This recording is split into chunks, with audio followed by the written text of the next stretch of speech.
Becky, pupunta ulit ako sa bahay niyo ngayon. Bubuksan mo ba ang bintana mo at hahanapin mo ako? Pag nakaalis na silang lahat para magsimba? Ako, tama. Tama. Linggo pa lang ngayon at baka nandun din si Becky. Kailangan bilisan ko.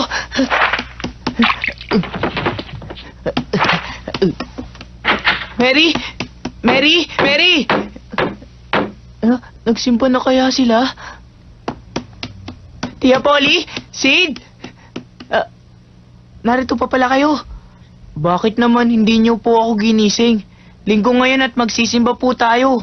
Bilisan niyo na po't baka mahuli po tayo sa misa. Magbibihis pa po ako. Dalihan niyo po.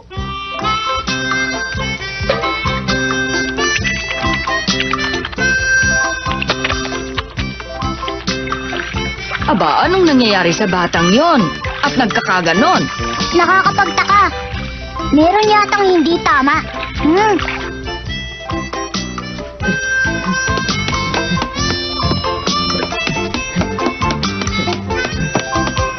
Mary, pakiayos naman ang kurbata ko. Tom, kumakain pa si Mary. Hindi po, inay. Tapos na po ako. Tom, tama na ba sa'yo yung gatas lang ang ininom mo ngayong almusal? Oo. Sana naman magmadali kayo. Ang bagal niyo kumilos eh. Nasa na nga ba yung medyas ko? Hindi tayo mahuli, Tom. Ano bang hinahanap mo? Hindi ba medyas siyang hawak-hawak mo? Po? Isusuot mo ba yan sa labas ng sapatos mo? Oo. Istorbo naman to, oo. Ba't kasi kailangan pa magmedyas pa tayo eh? Dapat kasi araw-araw kang nagsasapatos para nakakasanayan. Ang hirap pong isuot eh. Kasi, Tom, baliktad mong isinusuot.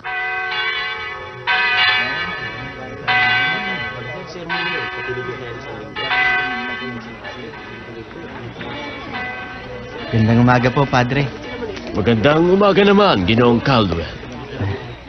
Tia Polly, mauna na po ako sa loob.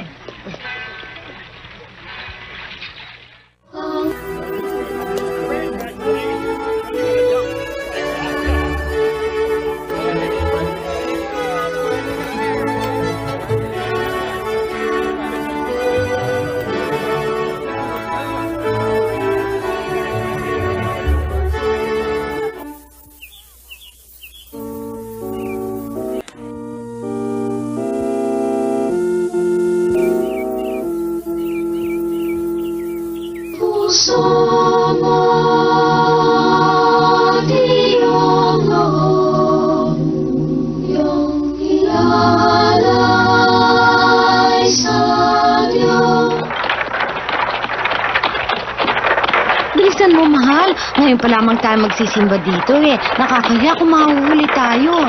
Hindi may iwasan eh. Naging abala tayo dahil sa paglilipat sa bagong bahay natin. Huwag kayong mag-alala. Makakaabot pa rin tayo. Madali lang naman eh. Becky, anak, ayusin mo ang pagkilos mo, ha? Ngayon ka pa lang nila makikita. Alam ko po yun, inay. Huwag po kayong mag-alala.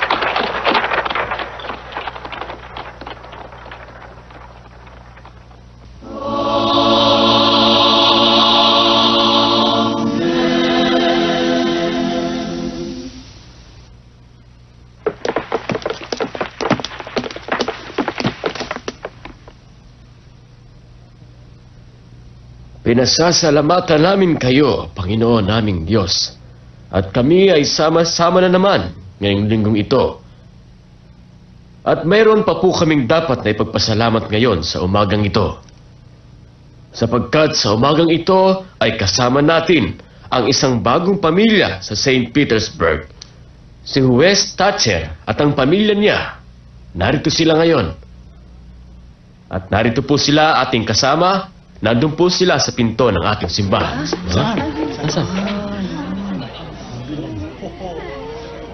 Ako po si Edward Thatcher at nagagalak po kami ng aking pamilya na makasama kayo sa misang ito. Si Margaret, aking po may bahay, at si Becky, ang aking anak. Ha? Si Becky? At ngayon na may manalangin tayo ng sabay-sabay na si Wes Thatcher at ang kanyang pamilya ay maging maligaya sana sa pagtira dito sa St. Petersburg.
Ano ang palagay mo sa bayang ito ng St. Petersburg, Edward?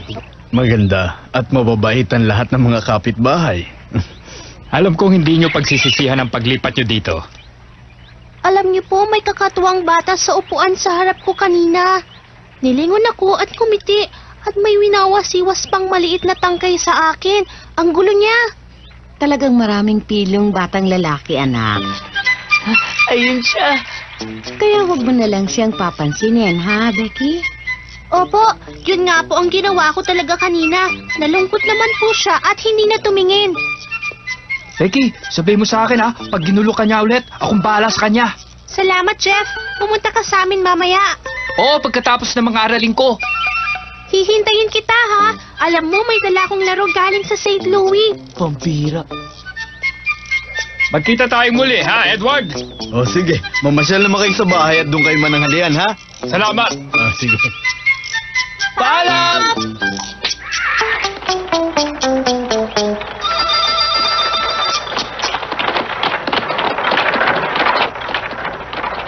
Becky, ako to. Hoy, bata! Tumabi ka dyan! Becky!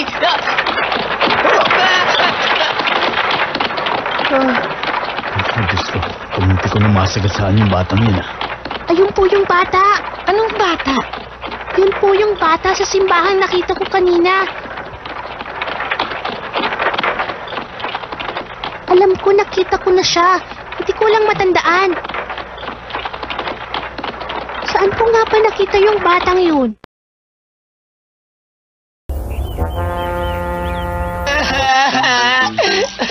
Sana nyo. Hindi nyo ako pinapansin.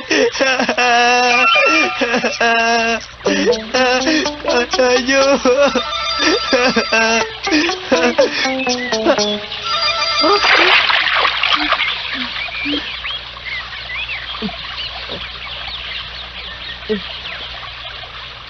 Ikaw pala, Hak. Bakit ano, Tom? Nakabihis ka yata. Nagsimba ka ba kanina? Oo. Kaagising ko lang eh. Halika. Sumama ka sa lugar ko. Maraming makakain doon. Mabubusog ka doon. Tara. Oo, sige.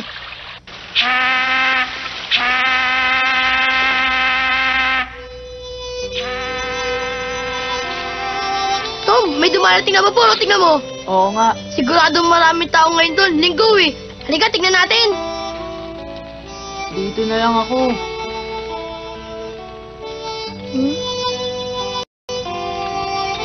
Teka, Tom. Kilala mo ba si Tandang Sam? Yung bang matandang nagtitinda na kung ano-ano sa may pantalan? Kilala mo ba yon? Oo, alam ko. Hindi ko pa siya nakakausap. Sabi nila, hindi daw nakikipag-usap yun sa hindi bumibili sa tinda niya eh. Pupunta ako siya mamayang gabi. Bakit di sumama sa akin? Alam mo ba, Tom, sabi nila, yung matandang yun ay nakakita na ng multo at meron siyang mga agimat at meron siyang natatanging mga galing. Di ba gusto mo naman ng mga kwento nakakatakot? Oo ba? Halika na! Gusto ko nakikinig ng mga kwento niya, pero nakakatakot umuwi mag-isa. Hindi ako natatakot pagkasama kita umuwi, kaya halika na! Oo, sige. Huwag ka na malungkot. Magkita tayo ng alas 10 mamayang gabi. Sige na! Sigurado kong nakita ko ni Hak na umiiyak. Pero hindi niya to binangkit sa akin. Ayaw niya kasi kong mapahiya. Alam ko, ang bait niya talaga. Pag yumaman ako, magpapagawa ako ng malaking bahay. At doon kami titira ni Hak. Palagay ko, magugustuhan niya yun.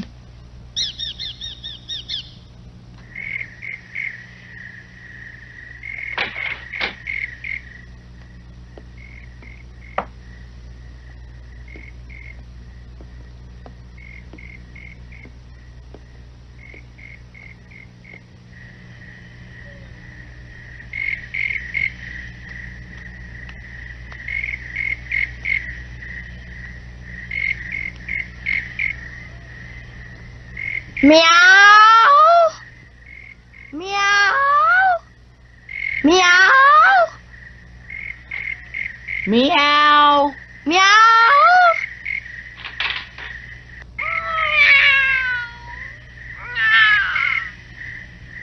Bakit ikaw ang lumabas? Di naman kita tinatawag ah.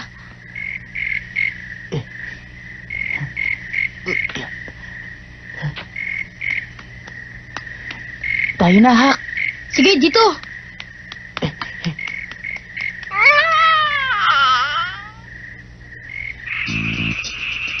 Hindi ba mas madali kung dadaan tayo sa tabing ilog? Hindi, dito ang malapit na daan.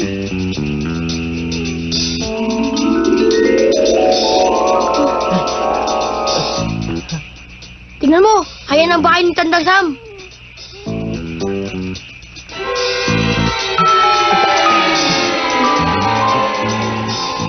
Ang mga kwento ni Tandang Sam ay talagang nakakatakot.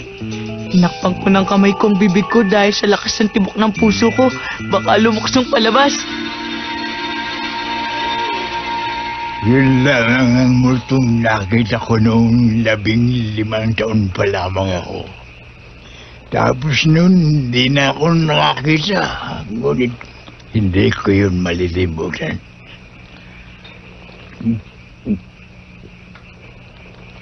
Tignan mo, sabi ko sa'yo, may multo talaga. Mang Sam, magkwento pa nga po kayo ng isa pa. Ano to? Wag na! Sa ibang araw naman! Tama na! Duwag, sabi mo, hindi ka na matatakot pag magkasama tayo. Sige po, Mang Sam, isa pa po. Magkwento pa po kayo. Hindi na! Tama na yun! Yun na lang pong tungkol sa mga dasal na may galing. Dasal na may galing? Oo, ayoko na nakakatakot na kwento. Sige na po, Mang Sam. Ikwento niyo yung mga dasal na may galing na kayo lang ang may alam. Sige. Tuturuan ko kayo ng dasal na may galing. Ano man ang hilingin ninyo ay matutupad. Hiling po, talaga pong matutupad. Isang lihim na dasal yun na matagal nang alam ng mga ninuno kong galing pong Afrika. Sabihin niyo po kung anong gagawin. Pupunta ka sa isang tahimik na lugar, yung malungkot na lugar, uupo ka nang nakatalikod sa buwan. Ang galing na ito ay bago sa amin ni Hak. Hindi ka dapat makipag-usap sa iba habang dinadasal mo ito ng 100 beses. Sana magkatotoo. Susubukan ko mamayang gabi.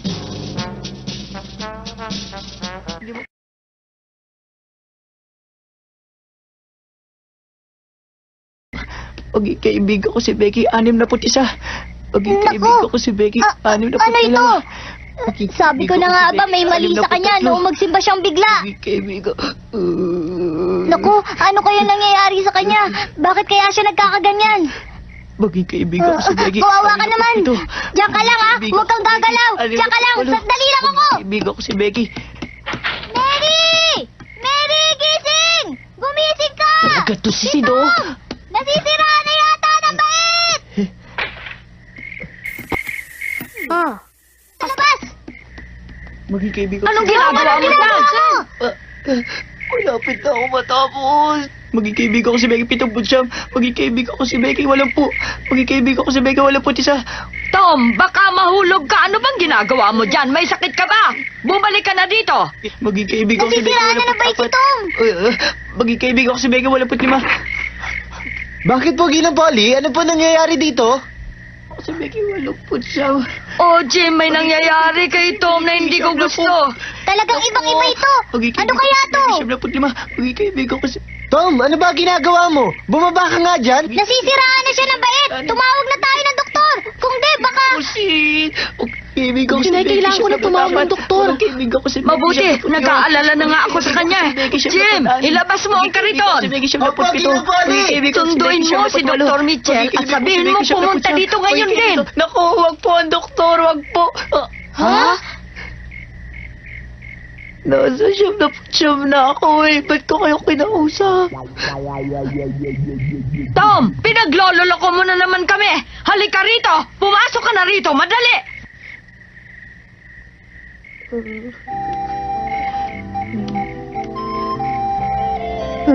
Ano na naman ba itong palabas mo? Wala po. Ginagawa mo ba ito para inisin kami? Ano na naman ang dahilan nito? Hindi ka makababalik sa iyong higaan hanggat hindi ka nakapagbibigay ng magandang dahilan sa mga ginagawa mong ito. Napakasalbay mong bata ka. Hindi mo kami tantanan. Ang mga nangyari tapos noon ay kinalimutan ko na. Malapit ko na sanang matapos ang bilang ng dasal. Natigil pa. Sabi ni Tandang Sam, minsan mo lang gagawin yun sa buong buhay mo. Hindi na maaaring ulitin. Sayang.